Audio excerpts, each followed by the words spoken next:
All right, hunters, gather around the proverbial campfire that is this YouTube channel, because I got some big news for you. For those of you who have not heard, this month, Boone and Crockett announced there is going to be a new species added to their record books. That's right, folks, Javelina, for those of you who have not heard, are now officially on the big game record book radar. So for those of you that don't know, Javelina, or collared peccary as they're more officially termed, have always been a cool hunt to do in the Southwest. Arizona, Texas, New Mexico, down into Mexico, right in that range. They're cool looking creatures, and now they're officially going to be open for record book applications. Now everybody feels differently about trophy hunting. I know I have mixed emotions about it.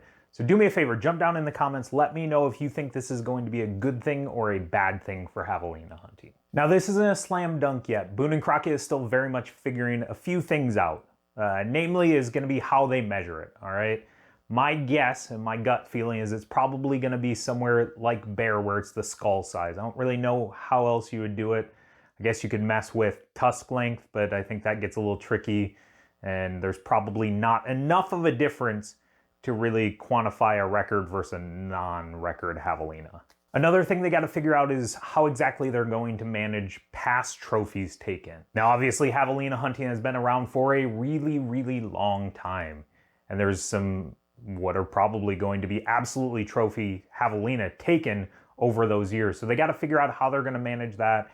It's probably going to be similar to how they've done pretty much every other animal, but it's still something they're very much working through. Now, the one other thing they mentioned in their news release that they are putting some thought into is exactly how Javelina are across the country, all right? When I say across the country, it's really just they're in the Southwest, but across the different states and different regions, are they all the same size? Do they need to have subcategories, anything like that?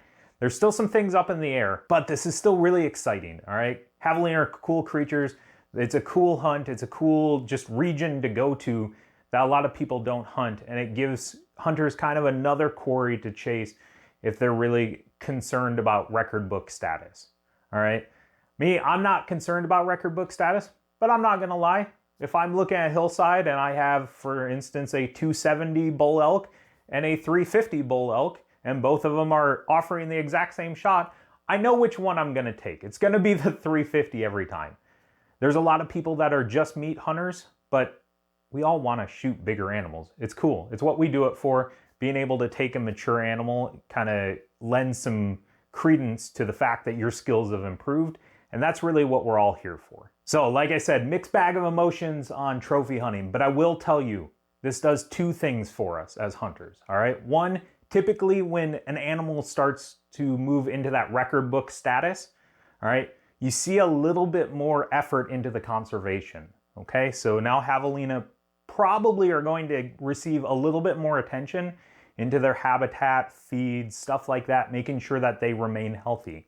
So that's a great thing for the animal. It's a great thing for the conservation, which is really why all of us do this as hunters. The second thing is, it's always cool to look through the record books, figure out what states really have big mule deer, big elk, where you're finding the biggest ones from. It helps you plan your hunts a little bit, because again, we all want to shoot bigger animals, but a lot of us aren't concerned only about the trophy size. So now that we'll have record book statuses for them, we're going to have a little bit better idea of, I guess, where the biggest Javelina in America live. So again, jump in that comment section. Let me know what you think about this.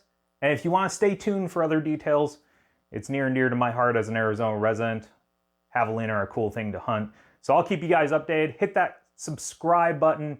Get on back for some more updates on it. But until next time, I'm Matt with Deer and Donuts. Goodbye.